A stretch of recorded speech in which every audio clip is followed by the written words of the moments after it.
Testing 1, 2, 3. Ang mahal ng pares special 80. Baboy pa, yaman na.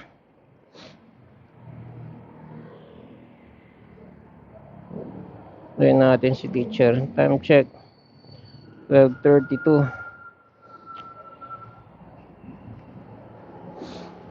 Hindi ko pa rin nakakalas yung relo. Ano kaya kondisyon ng highway ngayon?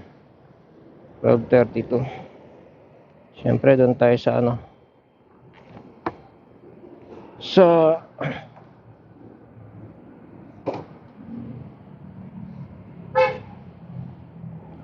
left turn.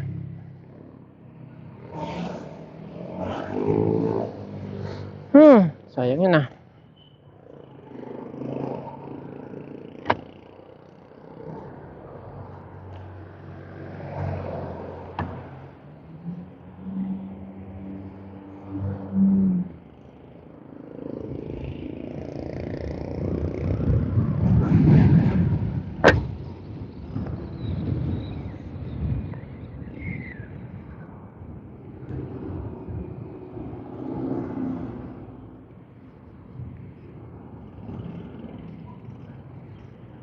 Ay, pala ako nakalock.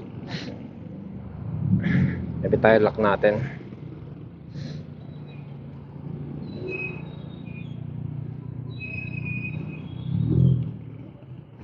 Lock ang helmet, otherwise useless yan pag tumalsik.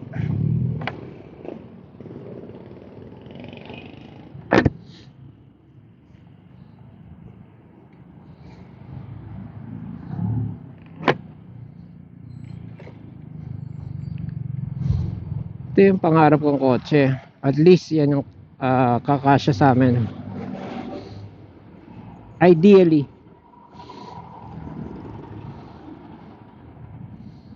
If not yung pang barangay, eh ayaw ni teacher ng ganun design.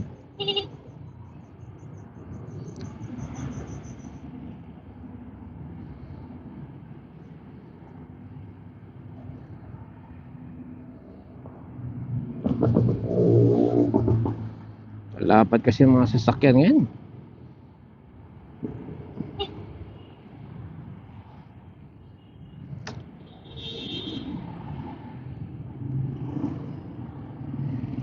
It's a go.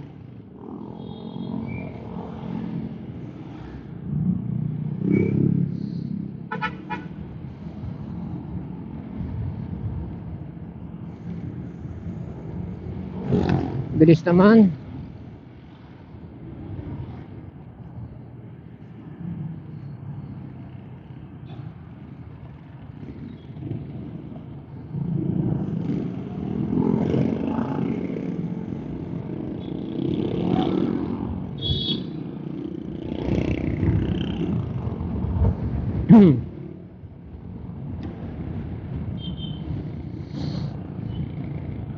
So -1 sa activity. Nakapag-gym din sa wakas after mahigit 2 weeks.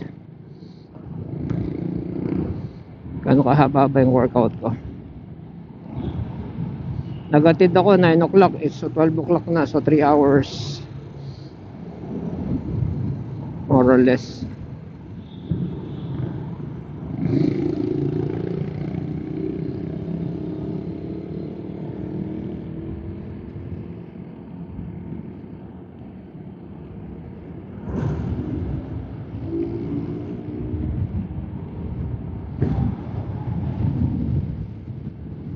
So actually, nanggaling na ako kay teacher, umuwi, nagsundo, naghatid pala kay call center, diretso sa gym, babalik na. Balikan ako ngayon. Pag hindi ako nag-charge, 3 balik na. 3 punta. Battery 78, status 78 volts. So itong bagay na to, hindi nagagawa ito ng ano, nung stock pa yung battery. So yeah, I'm blessed.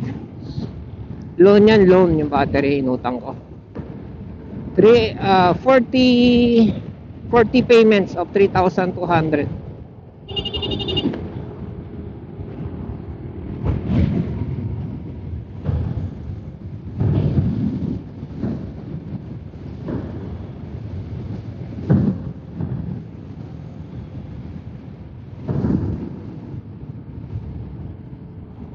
Ilang payments pa lang ako? 6? 8? Marami-rami pang lalakarin. Unfortunately, ang aking napakahusay na technician na si pangalan na ito, Jonathan, ay nowhere to be found. Nasa akin yung luma niya. Yung bago ko na i-build niya, hindi pa rin natatapos. 6 months. 6 months na nakakalipas. Mahirap daw yon, 6 months. Mahirap daw gawin. Pero hindi na siya makontak. Punta ko minsan twice.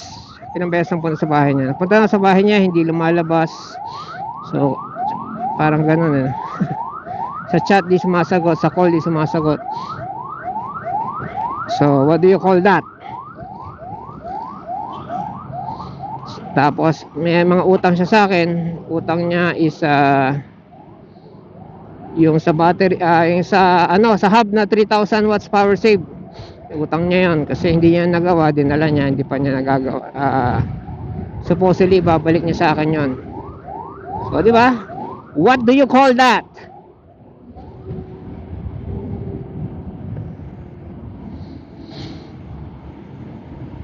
Ang pangalan ng company niya, IT Solutions.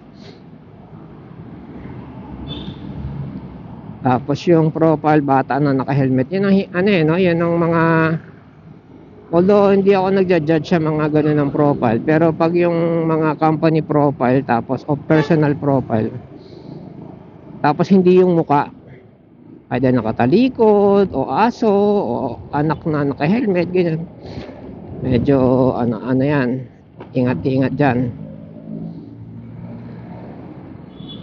O picture ng artista na hindi naman siya, kung sino man, di ba? Ingat-ingat na dyan.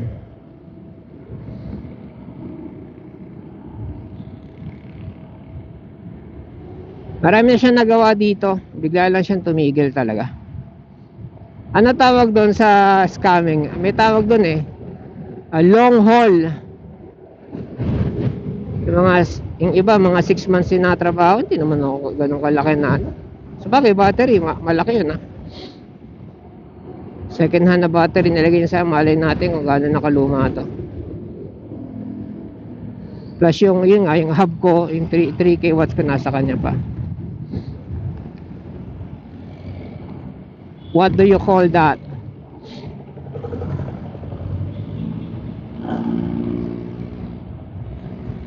Yung gulong ko nasa kanya pa, yung goma sama nung hub.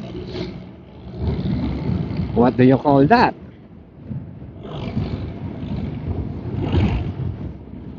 Tininan ko yung profile niya, hindi naman siya deads. Although iba yung profile niya sa sa company profile niya na IT Solution eh. Meron kasing nag-send sa akin ng profile niya na nakakandila. Tapos pag tininan mo yung post, matagal na. Tagal na. Sobrang tagal na nung may nag-condolence na nagpalit siya ng kandila, pero hanggang ngayon hindi pa nagpapalit ng personal profile. So what do you call that?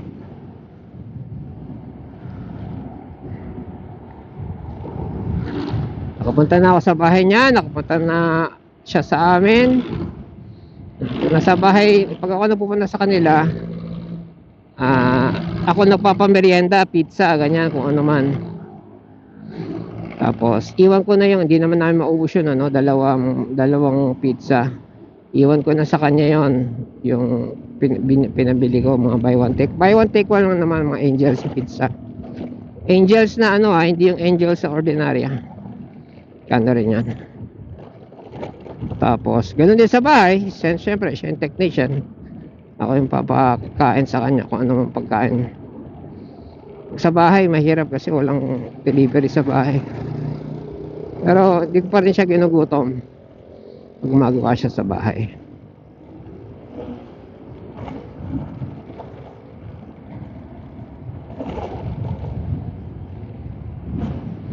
Pangalan niya is Jonathan Domingo.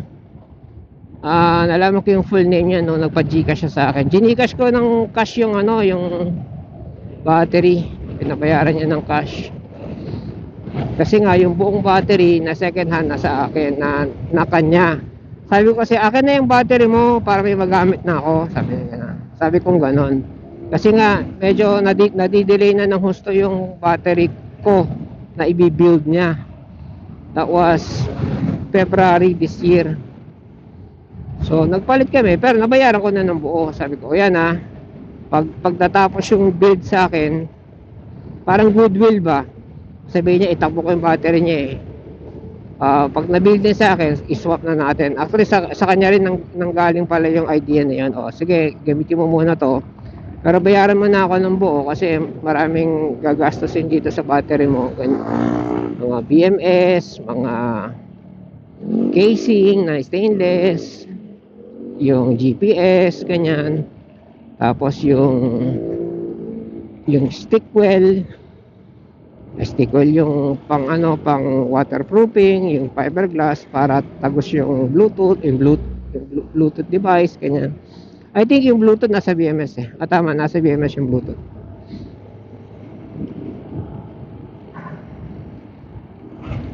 So everything is in goodwill. Tsaka nakailang kami kaya pa yan.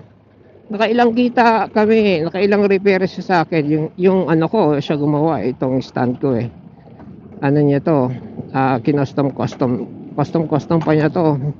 Pero siya mag-custom tsaka mag-welding yan, kaya may apakan si teacher. Yan. Basta all of a sudden na lang bigla siya nag-disappear. Ganon. Actually, nagdi-disappear na siya pinupuntahan ko lang siya sa bahay niya. Since alam ko yung bahay niya, di-disappear, sasabihin niya, ay nagkasakit ako, ganto ganyan. Kasi okay, so magaling ka na. Medyo, okay na. So, ganun siya.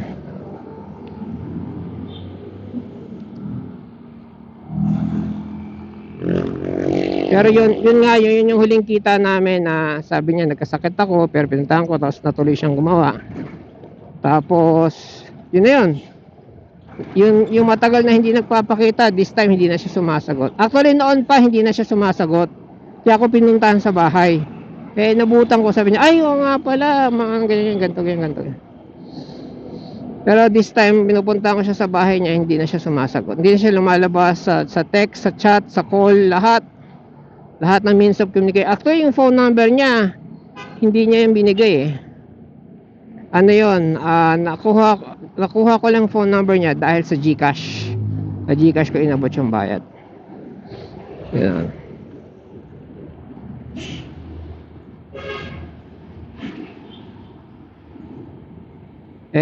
Si teacher nung nalalaman niya, talagang nanggagalaiti siya. Sabi niya, ako yung binubugbog ni teacher. Sabi niya, tanda mo na, naguguyo ka pa.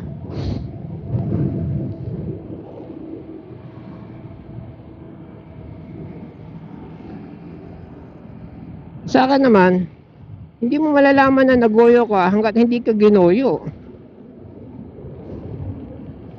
Kasi nag-build muna siya ng trust Mahaba-haba rin pinagsamahan namin. Kapag ako nagpapagawa, umaga hanggang gabi. Nandoon kami sa bahay niya. Umaga hanggang gabi, kakabit yung batteries, pabalik naman. Umaga hanggang gabi, ayusin yung step nut. Tapos umaga hanggang gabi, ikakabit yung hub ko. Yun, umaga hanggang gabi, tapos the whole time yung kwento siya ng kwento habang gumagawa. Makwento siya, tsaka tawa ng tawa, para siyang si Bert Tawa. Kada kwento niya may karugtong na tawa. Ganun. So, entertaining kung iisipin mo. So, ganun.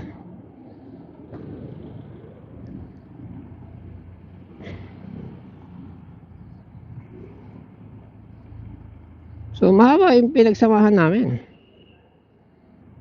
Kung sa pinagsamahan lang. Nga lang, in between nga yun na para makita kami, mahirap siyang hagilapin. Hindi nagre-reply, ganyan. Lagi niya sinasabi, ay, out of town ako kasi ganito, ganyan, ganito, ganyan. O tara, tuloy na natin since nandito ko na sa bahay. Mga bagay na, ako very forgiving naman ako sa mga ganun eh. Siguro doon lang ako nabulag dahil forgiving ako na tao. I mean, given that given the chance na-install, nagawa niyang i-install yung battery, so that means totoo siyang technician. Oh, nakabit niya yung step na, totoo siyang welder. So maraming totoo sa kanya. Ang hindi lang, ang naging ano lang talaga is hindi ko lang, hindi, ano ba, yung mahirap siyang hagilapin. Para sa akin, ano naman yon, acceptable naman yon kasi nga nagpo-post siya ng video, o nagpunta ako sa ganito probinsya, hinatid ko yung battery, ganyan, walang signal dito, ganyan ganyan, kaya anong kinokontak ko, walang signal. Tapos hindi lang yun, kapag halimbawa nakontak ko siya over chat sa Facebook Messenger, oras kami kung mag-usap, video call pa, ganyan, papaliwanag niya lahat. Ito kasi kailangan yung Bluetooth nito madedetect kahit malayo, kaya instead na stainless steel ang gagamitin natin sa takip, gagawin nating fiberglass. Kayang-kaya kong gawin yung half a day lang, tapos yan, sabi niya ganyan. Pero ngayon half a year na, hindi pa rin half a year na, hindi pa rin wala pa rin, hindi pa gumagalaw yung baso. Kasi ang reason naman niya, nandoon sa tao ko, sabi niya ganoon. Nahirapan yung tao ko, kaya sabi niya ganoon, di bale tuturuan ko yon, i-instruction, ganun siya magsalita. Tuturuan ko yon, sabi niya ganoon. So tao naman siyang kausap, hindi ba may problema sa mga ganyan. Very eloquent, very fluent sa conversation up until babagsak niya yung bomba, di ba, na bye, gano'n. I mean, sobrang busy namin, ako sobrang busy ko, tsaka nga ako mahilig ako magpahinga. Yung ipupunta ko doon, iubos google ko ng oras, ipinapahinga ko muna. Siguro schedule ko yun, schedule ko na kasi magpunta doon, hindi siya lumabas ng bahay, pero isa-surprise natin. Yan, ayaw nga ni teacher, tumatawa ako kasi naaalala niya yan si Jonathan. Yung kasi kada kwento, kada statement niya, sa dulo nun merong bungis-ngis, ganon. Minsan napansin niya, kagaya mo na magsalita si Jonathan, may bungis-ngis kada statement. Sabi niya, itigil mo nga yan. Kaya napapansin ko sarili ko pag humahalakak ako, sabi ko, oo nga no.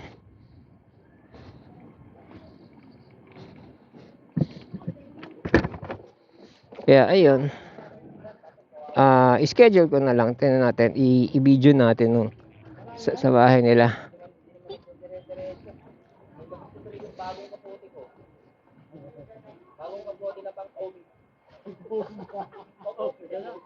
Hindi, hindi na, nalilibang ako sa kapote niya, kailangan ko rin yan eh.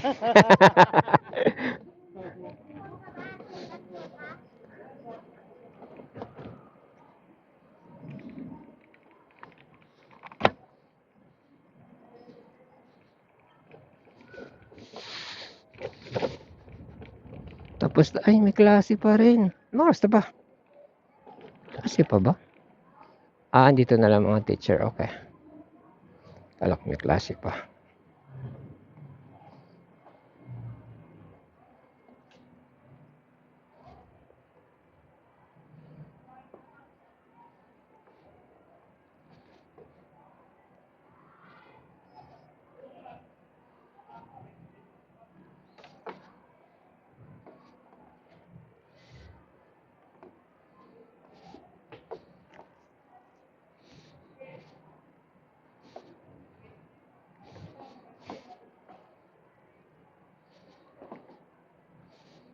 Okay. Kiki-charge tayo, baka Tagalan pa tayong makaalis eh. Meron pang gagawin. So, see you later.